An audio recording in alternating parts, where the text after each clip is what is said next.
Welcome, friends, to At Home with Theosophy. This is the last class in this series where we have been exploring Annie Besant book's Thought Power. So today we are going to look into how to help others by using this thought power. We have seen how to develop and strengthen the power of our thoughts so that our thoughts can be effective in producing results. And as I mentioned on a few occasions, in the Theosophical approach, the reason why we want to generate power in this case is so that we are more effective helping others, and also so that in doing this, we can accelerate our own evolution.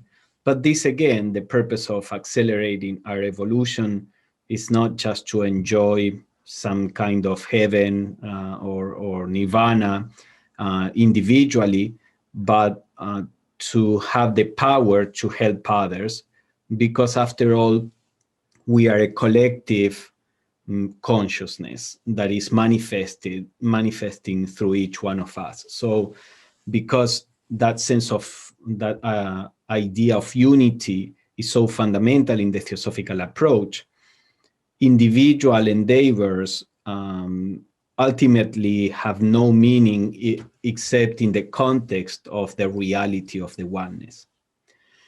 So for this reason, Annie Besant says most valuable of all the gains made by the worker for thought power is the increased ability to help those around him. You see, again, it's not develop this power so you can get, precipitate in your life or manifest in your life what you want or what you desire. Now, we talked about the idea that from a theosophical perspective, happiness is not in that realm. Happiness is in the realization of oneness. So using thought power merely to satisfy our desires is just misguided. We may be able to get things, but we are not going to be happier. So for that reason, Annie Besant says that one of the most valuable gains that we have when we develop this thought power is that we can help people, the world, in a way that is not available for those who don't have a strong thought power. So she says the increased ability to help those around the aspirant, those weaker ones who have not yet learned to utilize their own powers. With his own mind and heart at peace, he is fitted to help others. And that's also important. We can help, this idea of the blind cannot guide the blind. If you are going to guide, people who cannot see, you need to be able to see. So if we are going to be able to help people, we need to be able to set our hearts and minds in harmony so that what we are, or the place from which we are operating is a place that, at least for the time being, is above the realm of conflict, sorrow, suffering.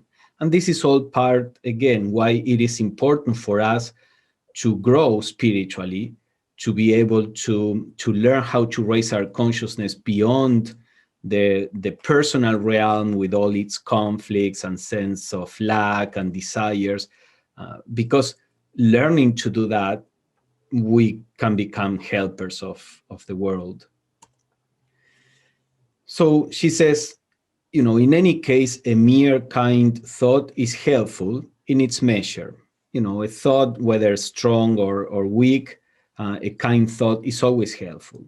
But the student will wish to do far more than drop a mere crumb to the starving. So can we have more power to help than the regular, sympathy that we can offer other people?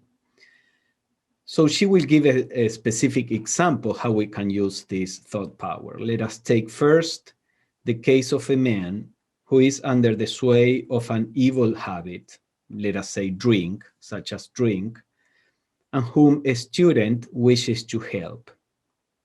So suppose, there is a person in the grip of some problem, a drinking habit or some other kind of distress, which is based on not realizing that this behavior is unhealthy, self-destructive, etc. Normally, when we try to help people in that position, we try to talk to them, for example.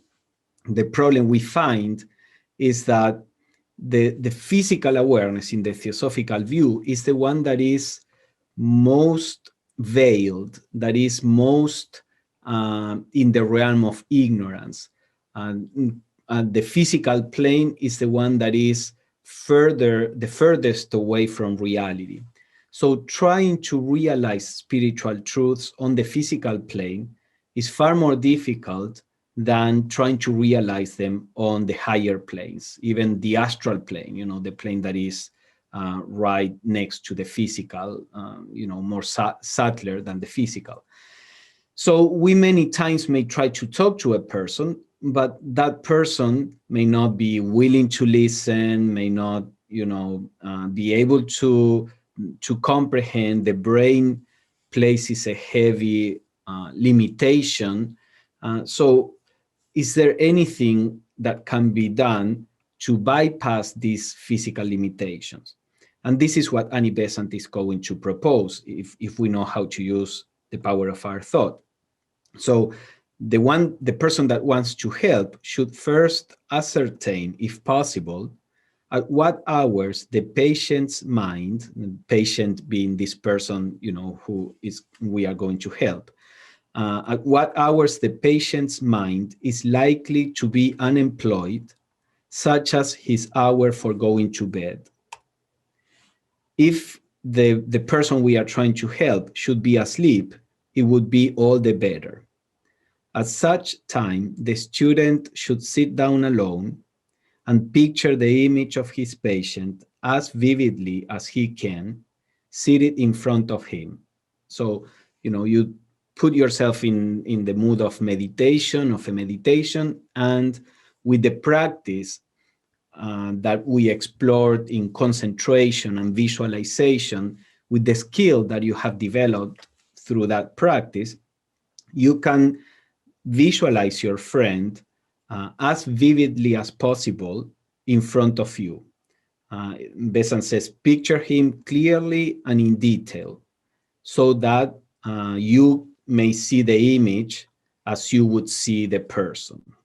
And she says this very clear picturing is not essential if you cannot do it, although the process of helping is thereby rendered more effective. If you can picture the person as clearly as possible, as if that person was sitting in front of you, then that increases a lot the how definite and clear and strong your thoughts can be. And then he who is trying to help should fix his attention on this image and address to it, with all the concentration of which he is capable, the thoughts, one by one and slowly, which he wishes to impress on his patient's mind. He should present them as clear mental images, just as he would do if laying arguments before him in words. So basically what you are doing here is having a conversation with the person, but a conversation on the plane of thought. So you visualize the person in front of you and you begin to present as clear mental images, Besant says, the argument that you want to offer for why that person should not continue with this habit. So she continues, in the case taken, he might place before him vivid pictures of the disease and misery entailed by the drink habit, the nervous breakdown, the inevitable end. If the patient is asleep, he will be drawn to the person that's thinking of him and will animate the image of himself that has been formed. On the astral plane, there is like this magnetic connection. When you think of somebody, you are actually generating a communication with that somebody. That's why we can help with our thoughts. Now, when people are in the physical plane, that communication exists, but is, subconscious, because the physical consciousness, as I said, it's a veil that keeps us apart from the inner realities. Now, if this communication takes place while the person is asleep, then the person's consciousness is already on the astral plane. In the Theosophical view, every time that we leave the body asleep, and Annie Besant will talk a little about this, we are awake on the astral plane. And we are in full possession of our faculties, of our knowledge, memory, thinking, feeling. We are just the same out of the body. But on the astral plane, there is a wider perspective of everything, of life, of ourselves, etc.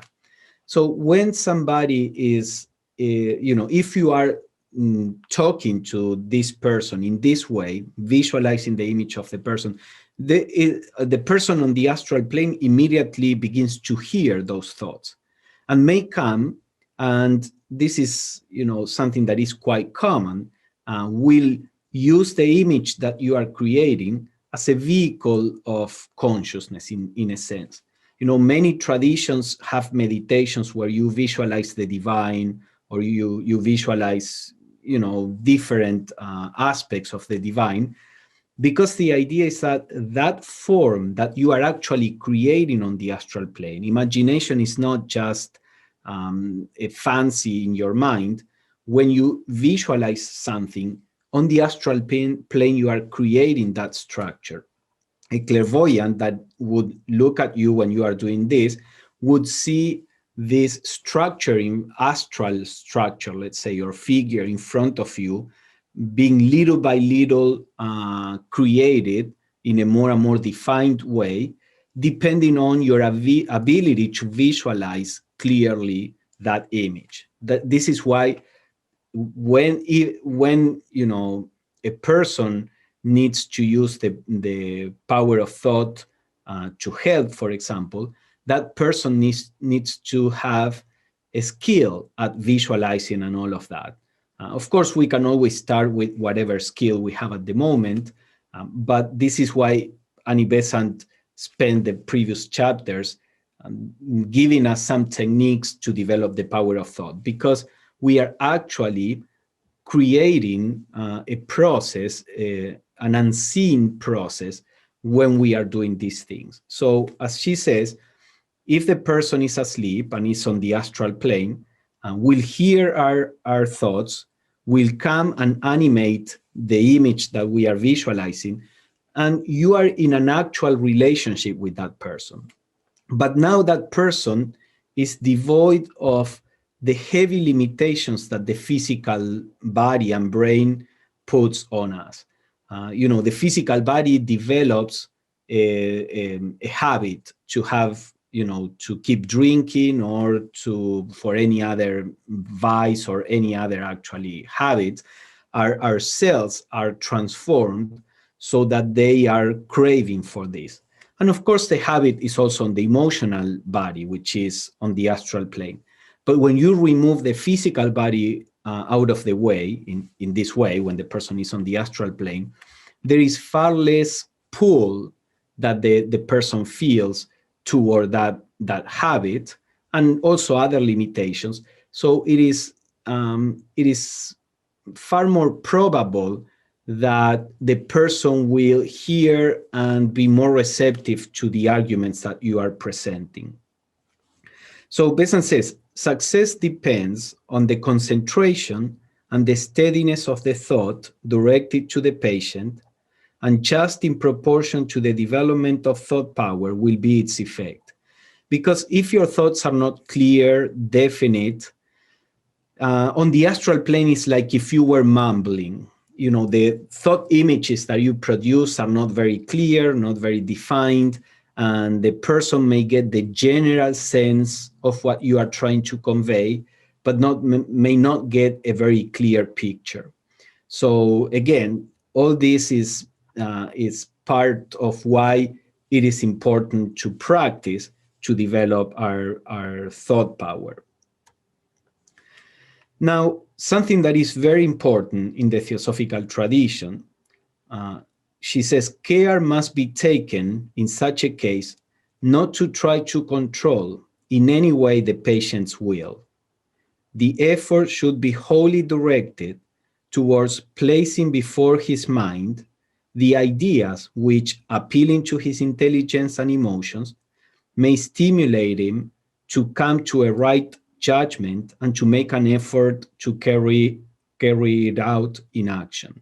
So this is not a question of trying to force the person to abandon the habit. And, I demand that you do this, or I decree that you do that. All that, from the Theosophical point of view, is just wrong. And you are crossing the line to what is sometimes called black magic. What you are trying to do is to present ideas and to appeal to the person's intelligence. The same that we do on the physical plane. When we talk to somebody, we are trying to present a certain argument, let's say, and hope that the person can see the truth behind it or can come to his or her own insights. You are stimulating the person's intelligence. You are not trying to take over his will or her will or impose yours in any way. So she says, Besant says, if an attempt is made to impose on him a particular line of conduct, even if the attempt succeeds, even then little has been gained. Checked in one direction, the mental tendency towards self-indulgence will find another direction, and the new vice will supplant the old. So this is also very important, and we know that this by experience, that if a person is forced to acquiesce to some external force, for many reasons, maybe you say, every time you drink, I will punish you. Well, you may be successful in forcing the person not to do that any longer if the stakes are high and the person has enough willpower to avoid doing that, but you are not solving the problem. The problem is always at the level of consciousness, not at the level of action.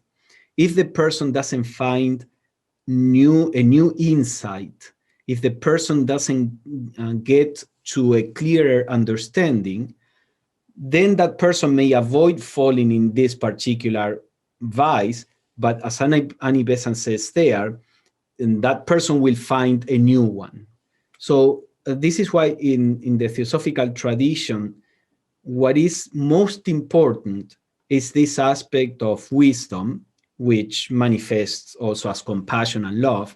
But the point here is that people change, we change, not by being bullied, not by being forced into any belief, not by any of that. People change by understanding more clearly.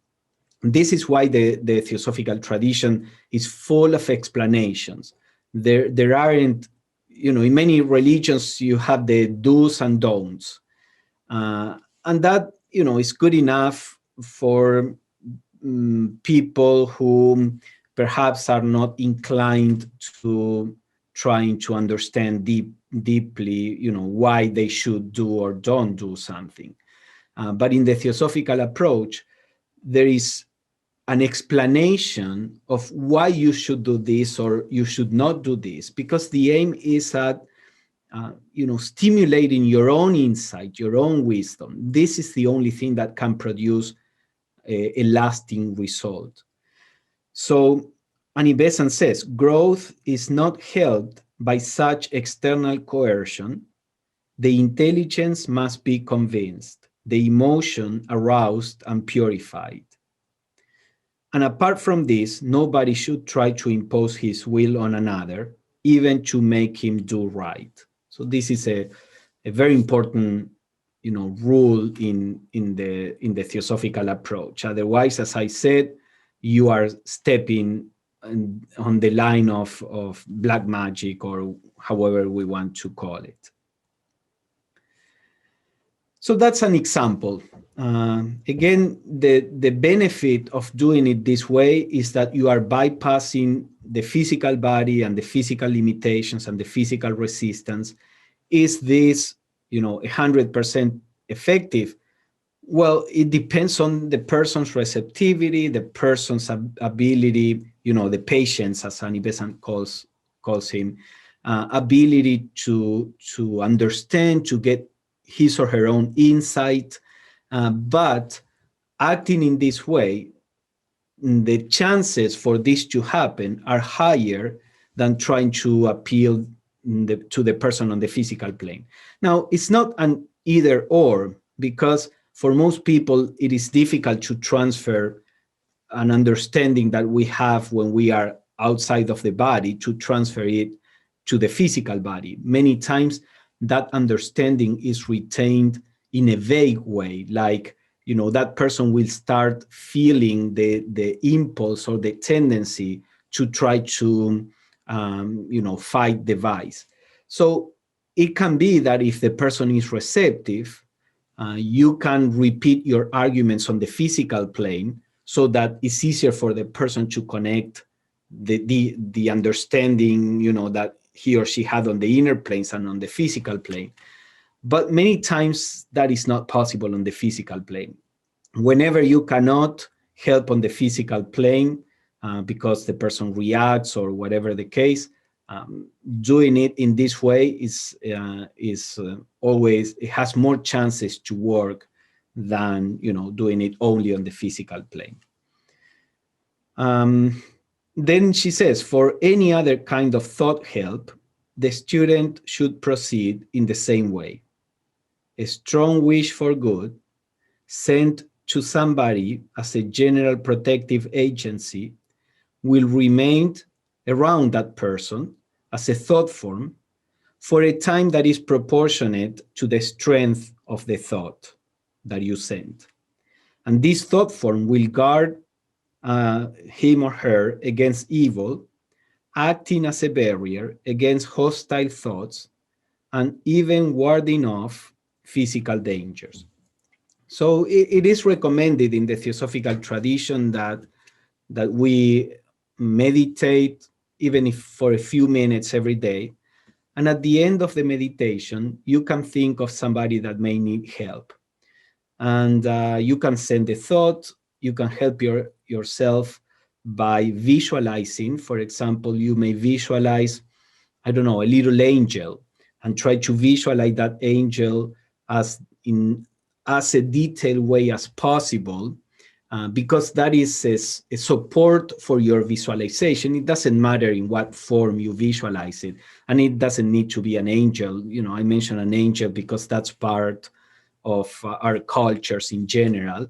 You can visualize whatever image you want, but try to do it in a way that is as detailed as possible, as if you were drawing it. That is the ideal. See to what degree of definiteness you can get, and then fill that angel with your good wish or desires, and then send that angel to the person that may need help. And as Annie Besant says there, it can help psychologically, but it can also help even physically. Of course, as Annie Besant will mention, all this will happen within the limitations of karma. There is a higher order, and the difficulties we go through, they have a meaning, they have a purpose. But many times we can help people to walk through those difficulties with more strength, with more confidence, etc. So this is a good practice. Normally it's recommended to do it at the end of the meditation, because as Annie Besant said, Once we are in a state of harmony, then it's far easier to send elevating influences to people. She continues, a thought of peace and consolation, similarly sent, will soothe and calm the mind, spreading around its object of your thoughts, an atmosphere of calm. Perhaps it is as well here to interject the remark that the half-instructed theosophist should not take alarm and refrain from giving to a friend any thought assistance of which he is capable by the fear of interfering with karma. You see, here she says the half-instructed theosophist. She mentions this in several of her writings, and she would say that when talking about helping others, some people who know a little about karma will have the tendency to have this question, well, aren't we interfering with karma if we are trying to help somebody? And she always says this is a misunderstanding of what karma is. If a person is falling and you hold the person and you avoid the person to fall, are you interfering in the law of gravity? No, the law of gravity is still there. You are not nullifying, the law of gravity, but you are introducing new causes that may prevent the person from falling, for example. So she says we can never interfere with karma. When we act, those are new forces that come into the karmic account. Now, it may be that the karmic causes that generated a difficulty are just too strong, and our help is not going to be able to, counteract the totality of the karmic forces. Or it may be that karma is quite weak and our forces are, counteracting that karma, and all that is still part of karma. So she says, let him leave karma to take care of itself and have no more fear of interfering with it than of interfering with the law of gravitation. If he can help his friend, let him do it so fearlessly, confident in the fact that if he can do so, that help is within his friend's karma, and that he is himself the happy agent of the law. We all may have experiences in which we try to help, we do our best, we go out of our way to try to help somebody change the circumstances, and have not been able to make a difference. Well, in those cases, karma was set in that way. It's not that our efforts are useless. On the inner planes, we have helped to some extent, but it was not enough to change the outcome, for example. So if the karma is that this person, no matter what, has to go through this, we are not going to be able to change the outcome. However, our help will add some strength to that person to go through that. But if within the karma is the possibility of being helped, then as Annie Besant says here, you become an agent of karma, a vehicle of karma, to help that person, which was part of the person's karma.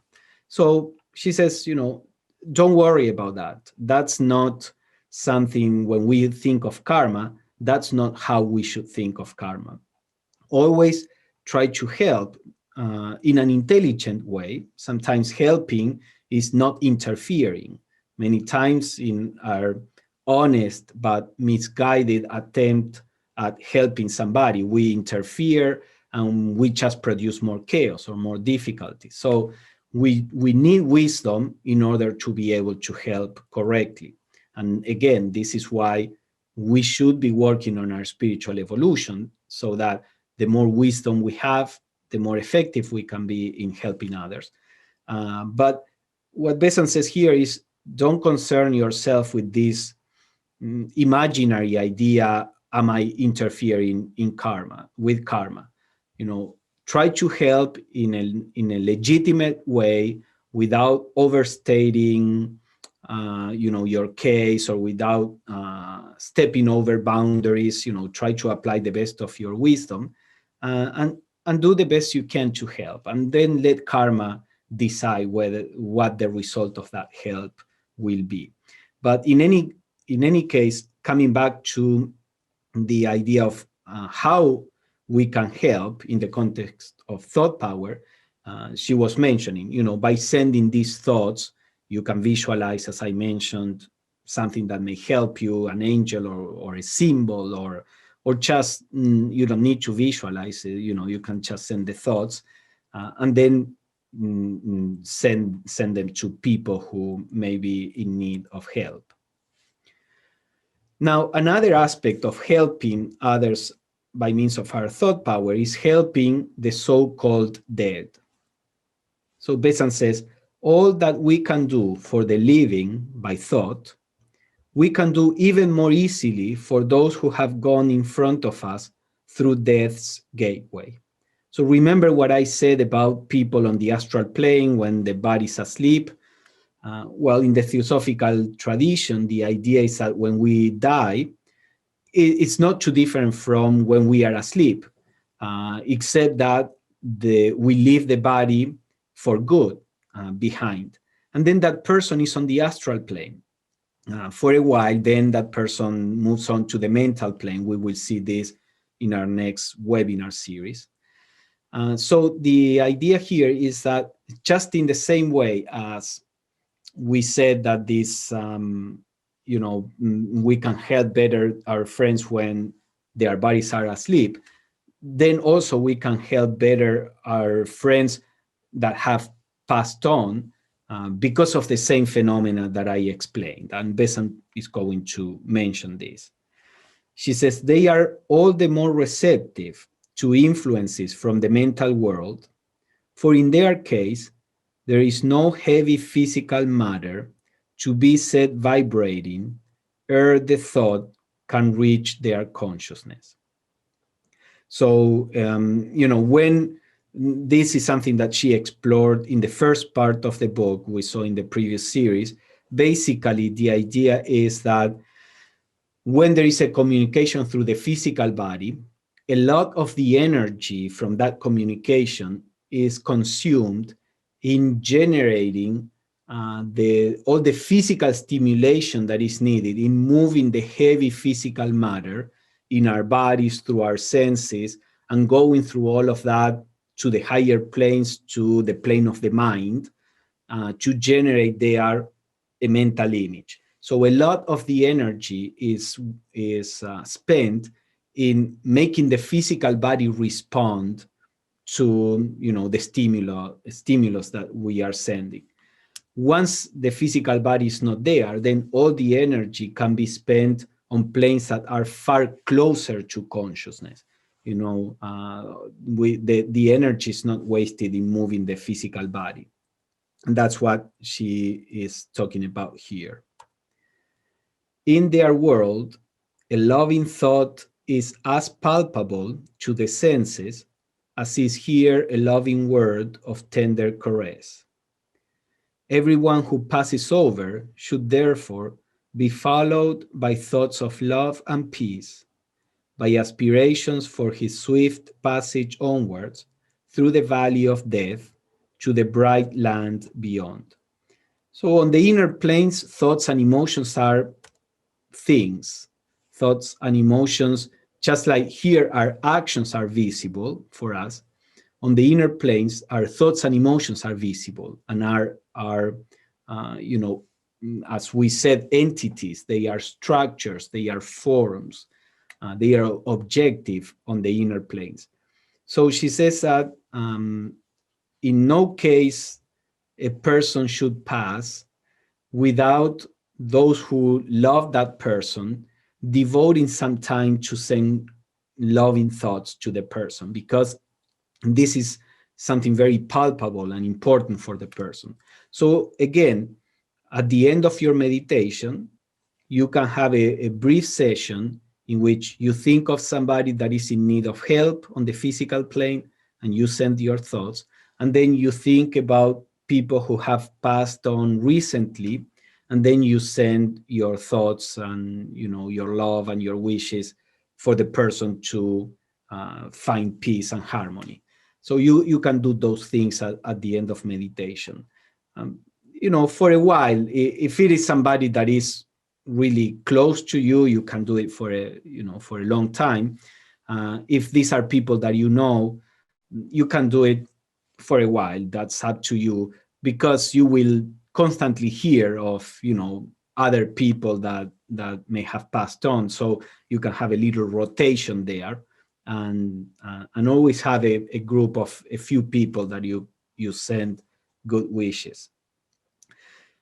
She says, and if people on earth knew how much comfort and how much of comfort and of happiness is experienced by the wayfarers, none would be left lonely by those who remain behind. Of course, many religions have these kind of things. In Hinduism, they have all these mantras that they chant, and in Christianity there are masses, a mass or a ceremony or a service for people who have passed on. Now, for the same reason that our thoughts of love and harmony and good wishes can help people on the other plane, if we have strong feelings of attachment and regret and not letting the person go, people on the other side do feel those things too.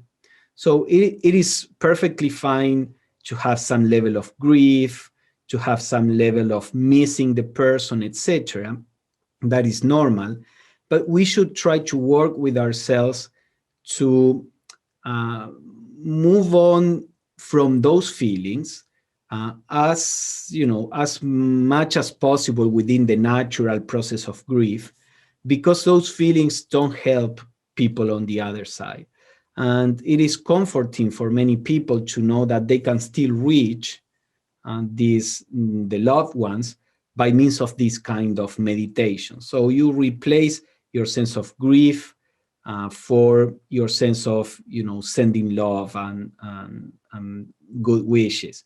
Of course, there will always be some level of sense of loss and grief, but that will help you move on to feelings that are more positive, feelings of love and good wish, etc., goodwill, and etc. So another aspect of how we can use the thought power when we are out of the body. We said every time we go to sleep, we are out of our bodies. So she says we need not confine our thought activities to the hours which we spend in the physical body, for very much effective work may be done by thought when our bodies are lying peacefully asleep. So in the same way that the body is a limitation, an obstacle, a veil for people we want to help, that's also the case for us. When we are sending all these good thoughts from within the physical body, there is part of the energy that we are using is spent in making the brain work and the physical body work, etc. Our power of concentration may be less because our physical body is also imposing its tendencies and limitations. So if we do the same kind of meditation while in the body and while we are outside of the body, at night, for example, our meditation will be far more powerful outside of the body. Again, this is not either or. We can do this on both occasions. And Besant will explain, how we can help on the astral plane. But this is important to keep in mind. We may be helping not only when we are awake, but we may be helping also when the body is asleep. She says the process of going to sleep is simply the withdrawal of consciousness, clad in its subtle bodies, into the astral world, in what is called the astral body or the emotional body. Freed from the physical body, the astral body a person is much more powerful as regards the effects he can produce by his thought. So this is what I was mentioning before. However, for the most part, she says, the average person does not send his or her thoughts outwards, but uses it within himself on subjects that interest him in his waking life. Most people, when on the astral plane, are like within a bubble. Just as in physical life, many people tend to be self-centered, and they may be insensitive to what the environment needs, to how other people may be feeling. There is this natural self-centeredness where we are concerned with our feelings, with our needs, with our fears and anxiety. When we are on the astral plane, it's even easier to be self-centered, because on the physical plane, the physical world is less malleable to our thinking and our feeling. The physical world, we can ignore the physical world, and we ignore it to a large extent, but it's still out there. On the astral plane, where things are far subtler, it's very easy to just generate this bubble where we shut out the astral world, and we are just in our little world. A lot of the lucid dreaming may be fun, etc., but many times it just happens within this little bubble. So breaking that bubble implies that during our physical life, we start trying to be more aware of the world, of other people's needs, of the right action, not only in connection to myself, but in connection to the greater world or the greater good. So as on the physical plane, we begin to be less self-centered, then on the astral plane, we also can break through that bubble and can have a life on the astral plane, relating to people, connected, doing different activities. We have a whole life there. Normally, we don't remember that, not because it doesn't happen, and Annie Besant will mention this briefly, but because our brain is not trained to retain memories from the astral plane. So when coming into the heavy physical matter, all those subtle memories are lost. This is similar to what happens when a person incarnates. Plato would say a soul, when the soul is about to be born, goes through a river and loses all the memory of its true nature. So something similar happens when we come into the physical plane. We lose most memories of what we are doing on the astral plane. So most people, they are what they call dreams, their activity on the astral plane is mainly psychological, rehashing what happened during the day and the anxieties and the fears and the desires, etc. As a person begins to be more interested in service, in spirituality, then that becomes less and less the case. So she says that in most people, the thought energies run into accustomed modes and work on the problems that his waking consciousness is busy in solving. So if you are going to, so you can help others, as we said. Also, you can try to solve difficulties in your life, but you can do it in a way that is far more conscious and willful. So she says, those who seek to steer their evolution instead of allowing thought to drift should consciously avail themselves of the greater powers they can exercise when unimpeded by the weight of the body. The way to do this is simple. Any problem needing solution should be quietly held in the mind when going to sleep. It must not be debated on, argued over, or sleep will be prevented, but as it were, simply stated and left. So we know this, this idea is not foreign to our culture, but is actually an occult reality that on the astral plane, we can think more clearly, we can see more aspects of a situation that we can on the physical. So if we need to solve something that we have been unable to solve during our waking hours, as Annie Besant says there, you can just go to sleep, present to yourself, let's say, the matter, and then let it be.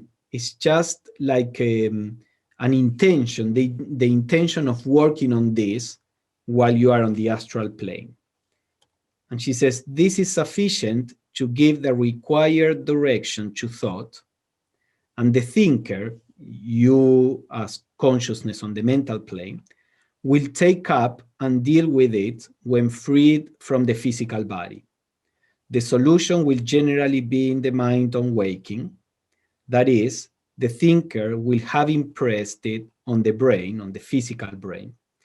And it is a good plan to keep paper and pencil by the bed to note down the solution immediately on waking, as thought thus obtained is very readily erased by the thronging stimuli from the physical world and is not easily recovered.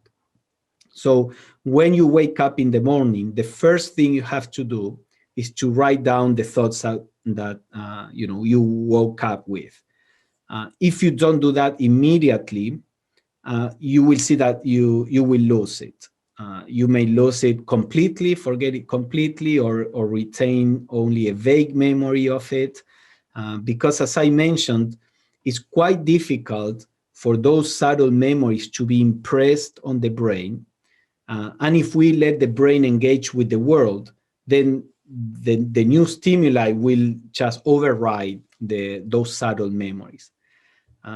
This, as anything else, requires practice, requires several things. First, that our body begins to be more and more attuned to our spiritual nature, that the brain begins to be more and more receptive instead of being constantly in activity, that we develop the skill to retain these subtle memories. So there is a whole growth that has to happen for this to be readily available. And that growth happens with what we can call the spiritual life or spiritual practice, the purifying our nature so that it can be more aligned with the spiritual nature, and meditation, and study and self-observation, and practicing to have a quiet mind, or periods where our minds are quiet. All this improve our skill, our ability to bring through memories from our activity on the astral plane while the body's asleep. So if you don't remember, don't be disappointed. This needs some work, as anything else in life. And then she says, much in the same way may a student help during the hours of sleep any friend in this world or in the next. So if you, what I mentioned before, you can help others while you are on the astral plane. So how is that done? Before going to sleep, he must picture his friend in his mind and determine to find and help him. That mental image will draw him and his friend together, and they will communicate with each other in the astral world. All these ideas, it's natural for us to think, well, not to be very confident that this is possible, or to think maybe this is possible, but only for advanced people, or, all these things. But actually, when we start doing all of this, eventually we get some feedback that show us the reality of this. Me and many people who engage in this practice, regularly, have found several instances of feedback in which the people are, mentioned having had a dream, or having had these ideas or these feelings that are exactly the same that you were trying to, help or reach that person. So all these things are true. Again, we need to have certain patience. Eventually, the feedback will come that will give you more confidence that all of this is true. But the only way to have that feedback is that you persevere in working in this way. If you don't, then of course it's very difficult for you to see that these things really work. And because these things really work, you have to be careful how you use this. You have to make sure that your intention is honest, that you are trying to help with no strings attached, that you are interested in just the person's wellness, not what you desire in particular, not anything connected to you. You are just trying to help, and you let life use your help in the way that is best, even if it is not the way that you would like it to be. Because these things, it's important to act from that point of view, because these things do have an effect, whether you know it or not, whether you are aware or not of this. Now, she says also, but in any case in which any emotion is aroused by the thought of the friend, as in the case of one who has passed on, the student must seek to calm it ere going to sleep. So suppose that you want to send, good thoughts or communicate with somebody who had died. If in presenting to yourself the image of, your friend or your loved one, that generates a strong emotion, then you should try to calm the emotion. Because, Annie Besant says, emotion causes a swirl in the astral body, and if that body be in a state of strong agitation, it isolates the consciousness and makes it impossible for mental vibrations to pass outwards. So strong emotions generate like this kind of cocoon and keep you, we know this, when we are worried, again, our awareness becomes very self-centered. We cannot see things differently. We are like within our own prison. So strong emotions have always that effect, especially personal emotions or negative emotions, not necessarily what we could call spiritual emotions. They have this effect of isolating ourselves, and therefore we cannot be effective on the astral plane. This is also why it is important to try to fall asleep in a state of harmony. If we fall asleep in a state of anxiety, fear, worry, then we will be on the astral plane within our astral body, in that state of agitation. So sometimes it may be inevitable, but do your best to try to fall asleep in a state of calm. Maybe do a little meditation, a little visualization, a little praying if you are not feeling good. Quiet emotions, even if it is a quiet sadness or a quiet, if they are not too strong, it's okay. Sometimes if you are going through a critical time or you have experienced some kind of loss, you can't expect the feeling to disappear completely. But if it is a quiet feeling, it's not going to be so much of an obstacle. But it is a good spiritual practice before you go to sleep to be able to, do it with a sense of some sense of peace and calm. And then she says, after this kind of communications with friends, people, whether alive or dead, in the astral world, a dream may remain in the waking memory, while sometimes no trace may appear. The dream is actually the record, often confused and mixed with alien vibrations, of the meeting out of the body. So many of our memories of dreams are memories of actual experiences on the astral plane. The problem is that while we are out of the body, outside of the body, Our body itself is still engaged in a lot of activity. Many times the body is repeating mechanically things that the body is afraid of or anxious about. So when we as awareness come back into the body, all these different influences get mixed up. So there may be some elements of a true experience of the astral plane mixed with some anxieties produced by the body, mixed with some thought forms that were floating around where we came into the body. So we need to learn with experience to disentangle all of this. Oh yes, these elements are because of the movie I watched before going to sleep. Oh yes, these elements are because during the day this happened and that produced an impact on myself. And then the body is repeating this. And then there is this that cannot be really traced to something that happened during the day. Well, this may be part of a real experience on the astral plane. So many times we may have those dreams. But she says, if no trace appears in the brain, it does not matter. A person's usefulness in the astral world is not governed by the memories imprinted on the brain by the returning consciousness, and these memories may be entirely absent, while most beneficent work is occupying the hours of the body's sleep. So whether you remember or not has very little to do with what you may be doing on the astral plane. The inability to remember depends on other factors.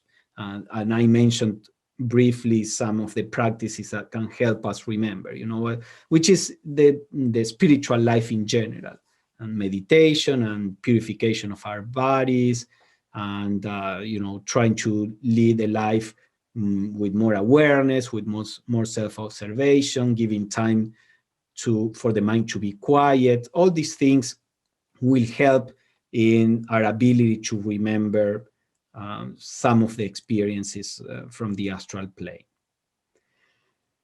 Then another form of thought work that is little remembered, she says, and that can be done either in or out of the physical body, is the helping of good causes, of public movements beneficial to mankind. To think of this in a definite way is to start currents of aid from the inner planes of being. So again, you can send good thoughts to movements that are helping humanity, to places where there may be conflict and there may be the need of help. You can help with your thoughts all kinds of situations, people, groups of people, etc. And then she says, also keep in mind the increased force that may be obtained by the union of several people to help a common object. This is something that is recognized not only by occultists, but by all who know anything of the deeper science of the mind. So group meditations are very useful in this sense. Again, when there is a group meditation, we can generate a stronger influence, stronger thought forms, especially if that group is made of people who have nourished their thought power. But even vaguer intentions, when coming all together, tend to produce a bigger result than the addition of each individual effort. And to finish the class today, or the part of the lecture part today, Besant says, thus we may learn to utilize these great forces that lie within us all, and to utilize them to the best possible effect. As we use them, they will grow until with surprise and delight, we shall find how great a power of service we possess. The only question we have to decide is whether we will use this force beneficially or mischievously, feebly or strongly. Here lies our choice, a choice momentous for ourselves and for the world. Choose well, for your choice is brief and yet endless.